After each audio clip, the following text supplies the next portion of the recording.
సికింద్రాబాద్లోని doctor Narayana college of hotel మేనేజ్మెంట్లో 100% job guarantee 966365 hello sir. Hello అండి, నమస్తే. ప్రతి ఒక్క కళారంగంలోని అందరూ సక్సెస్ అవ్వడం చాలా కష్టం.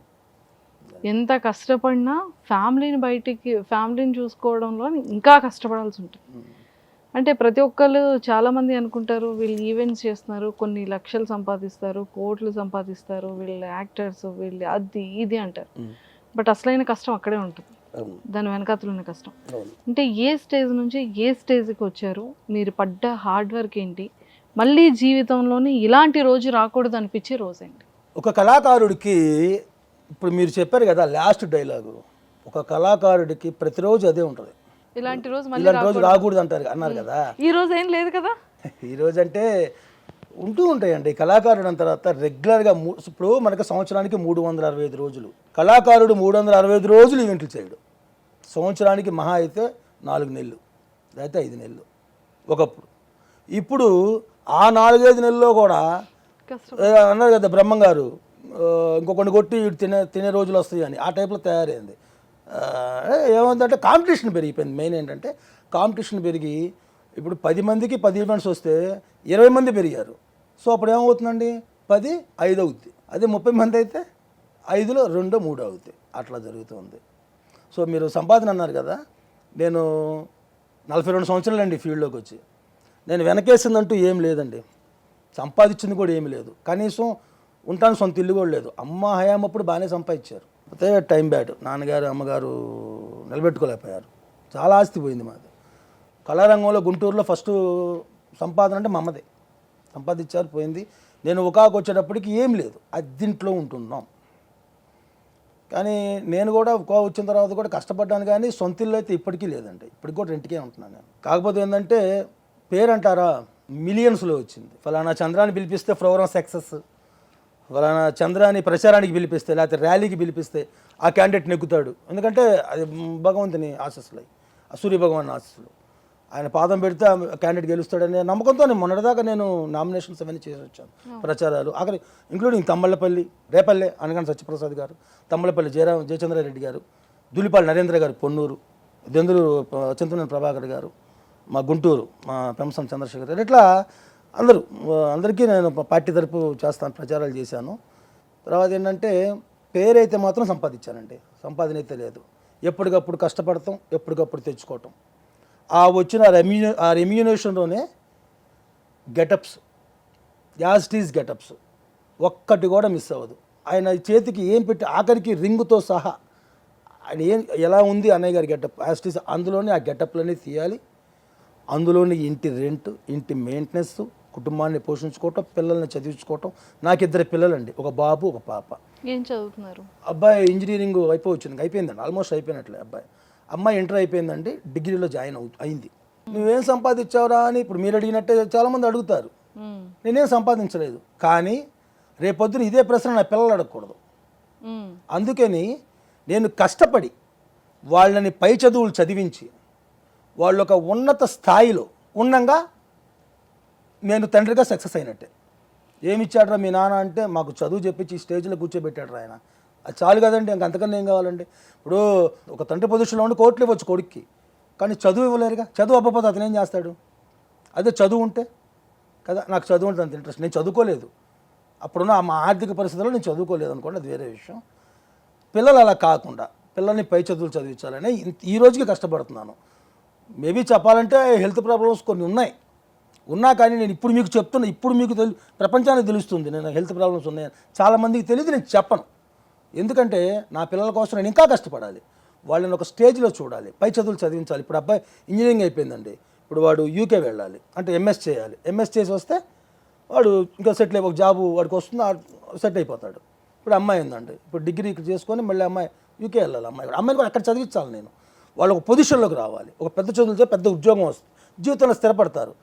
అప్పుడు ఇంకా నేను చేయకపోయినా అది వేరే విషయం. పిల్లలు స్థిరపడితే చాలండి, మేము ఎలా ఉన్నా మాకు అభ్యంతరం లేదు. వాళ్ళిద్దరిని ఒక స్టడీ చేస్తే చాలు. నేనే కాదండి, ఏ తండ్రి ఇదే ఆలోచిస్తాడు. కాకపోతే కొంతమంది వెనక వేసుకున్న డబ్బుది చదివిస్తారు. నాలాంటి కళాకారుడు అంటే కష్టపడి చదివించుకుంటాడు. కాకపోతే మధ్యలో అక్కడక్కడ బ్రేకులు పడినా మా మెయింటెనెన్స్ తగ్గించుకొని పిల్లలకు మాత్రం మేము చదువు మాత్రం ఎక్కడ ఆపలేదంటే కష్టపడి చదివించుకుంటూనే వచ్చాము. కాకపోతే ఇప్పుడు కొంత ప్రాబ్లమ్స్ అయినాయండి ఈవెంట్స్ తగ్గటం వల్ల. పిల్లల చదువు బ్రేక్ అవుతుంది ఏమో భయం అనేది ఒకటి ఉందండి మన ఇంట్లో. ఎందుకంటే ఇంత ముందులో ఈవెంట్స్ రావట్లేదు. అది ఎందుకు రావట్లేదు తెలియట్లా. నా కళాలోపం అయితే ఏం లేదు, లేదండి. నా స్టెప్ బై స్టెప్గానే ఉంటుంది. మరి ఎందుకు రావట్లేదని తెలియదు. ఈవెంట్స్ అయితే రావట్లేదు. సో ఈవెంట్స్ లేవనో లేకపోతే ఇంకోటనో నేను అట్లా ఉచితంగా నాకు ఇట్లా చేయండి, నాకు సహాయం చేయండి నేను అడగనండి. నాకు అసలు మెంటాలిటీ కూడా కాదు. కష్టపడతాను, నాకు ఈవెంట్ ఇవ్వండి. ఈవెంట్ ద్వారా మీరు ఇచ్చే ఆ పైసలు, మీరిచ్చే రూపాయలు నా టాలెంట్తో పాటు నా బిడ్డల చదువు కూడా ఉపయోగపడుతుంది. సో నేను అడుగుతుంది ఏంటంటే ఈవెంట్స్ పరంగా ఈవెంట్స్ ఇవ్వండి.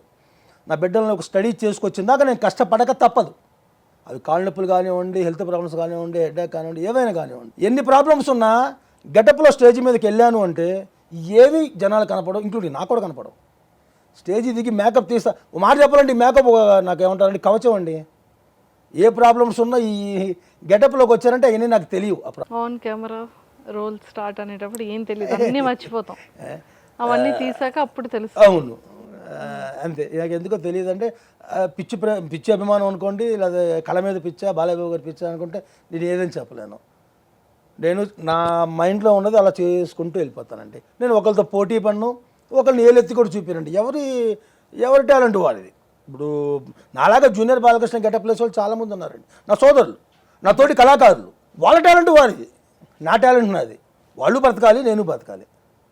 వాళ్ళు కుటుంబాన్ని పోషించుకుంటారు, నేను కుటుంబాన్ని పోషిస్తూ నా బిడ్డలకు ఒక మంచి భవిష్యత్తు, ఒక మంచి బాట వేయడానికి నేను ఒక ప్రణాళిక పెట్టుకున్నాను. సో దానిలో మధ్యలో అవాంతరాలు తగులుతూ ఉన్నాయి. ఈ మధ్య కొద్దిగా చాలా లాక్డౌన్ వచ్చి, కరోనా వచ్చి లాక్డౌన్ పెట్టింది అనుకోండి, అందరూ సఫర్ అయ్యాం, నేను ఒక్కనే కాదు. కాకపోతే లాక్డౌన్ తర్వాత నుంచి కూడా ఈవెంట్స్ తగ్గినాయండి.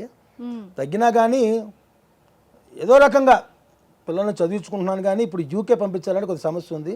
ఈవెంట్స్ మళ్ళీ నాకు దేవుడి ఆ భగవంతుని ఆశీస్సులతో, ప్రేక్షక దేవుళ్ళ చల్లని ఆశీర్వాదాలతో మళ్ళీ ఈవెంట్స్ పెరుగుతాయని ఆశిస్తాను. ఈవెంట్స్ పెరిగితే కనుక నా పిల్లలకు అసలు ఎటువంటి డోకా లేదంటే శుభ్రంగా ఇద్దరిని యూకే పంపించేసి వాళ్ళని చదివించేసి వాళ్ళకి ఒక మంచి జాబ్, ఒక మంచి భవిష్యత్తు ఏర్పరిచినట్టే. ఇంకా చాలు, నా జీవితానికి ఇంకా వేరే ఆశయం లేదండి. ఎవరెస్ట్ శిఖరం కావాలను, బంగారు నిధి కావాలని ఏం లేదండి. నా బిడ్డలకు మంచిగా చదువుకో, మంచి భవిష్యత్తు ఉంటే చాలండి.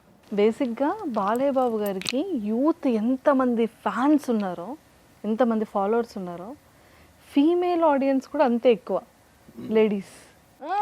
చూసారా, హ్యాండ్ ఆటోమేటిక్గా వెళ్ళింది. ఓకే. సో మరి ఇన్ని ఈవెంట్స్ చేస్తున్నారు, మీకు ఎవరైనా ఫ్యాన్స్ అలా ఎవరైనా వచ్చి మాట్లాడుతుంటారా లేడీస్? సందర్భాలు అయితే లేకపోలేదు, కానీ మనసులో ఎలాంటి కల్మషం ఉండదు. అఫ్కోర్స్ వాళ్ళు కూడా అభిమానంగా వస్తారు కదండి.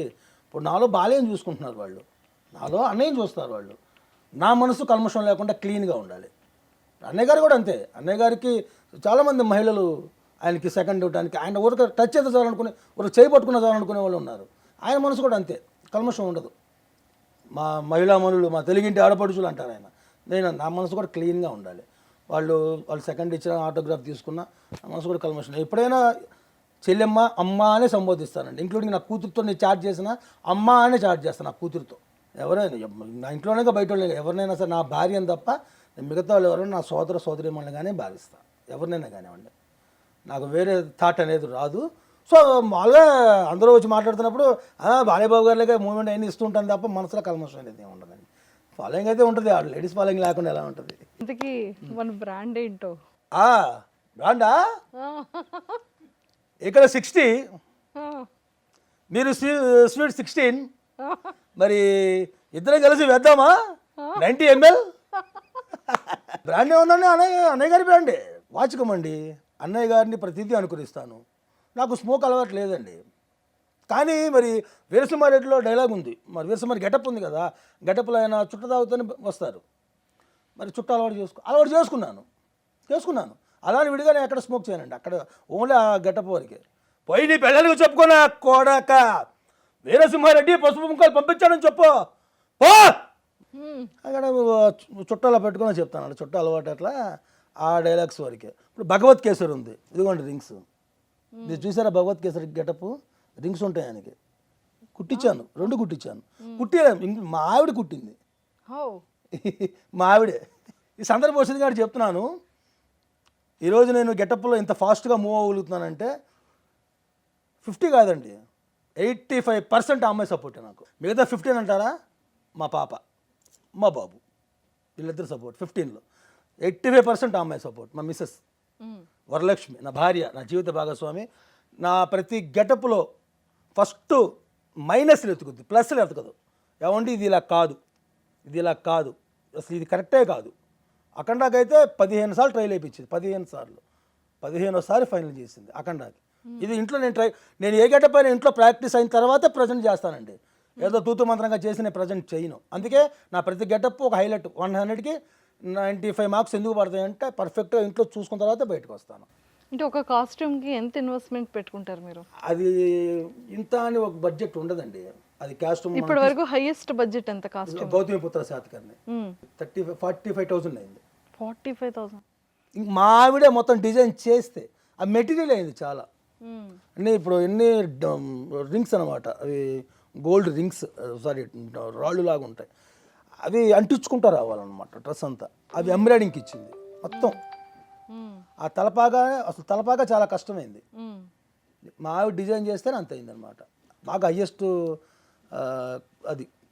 దాని తర్వాత అఖండ ఇప్పటికీ ఉన్నాయి అంతే, అలా ఉంచుతానమాట. ఎందుకంటే ఫ్యూచర్లో ఇప్పుడు అడగొచ్చు, ఏమంటే ఈ గౌతమిపుత్ర శాతకర్ణి గెటప్ తేండి అంటారు, తీసుకెళ్తా.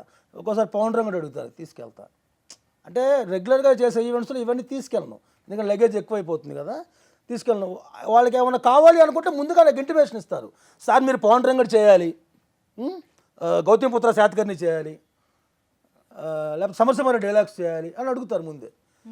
రెగ్యులర్గా ఇప్పుడు నేను ఈవెంట్లో చేసేది ఏంటంటే ఫస్ట్ జయబాలే సాంగ్కి వెళ్తాను, తర్వాత వీరసింహారెడ్డి డైలాగ్స్కి వెళ్తాను, అఖండ డైలాగ్స్కి వెళ్తాను, భగవత్ కేసరి. దేవుడు ఎవడురా, దేవుడు ఎవరు, బిడ్డ ముందు తండ్రి నిలబడితే వాడే 100 దేవుళ్ళు లెక్క.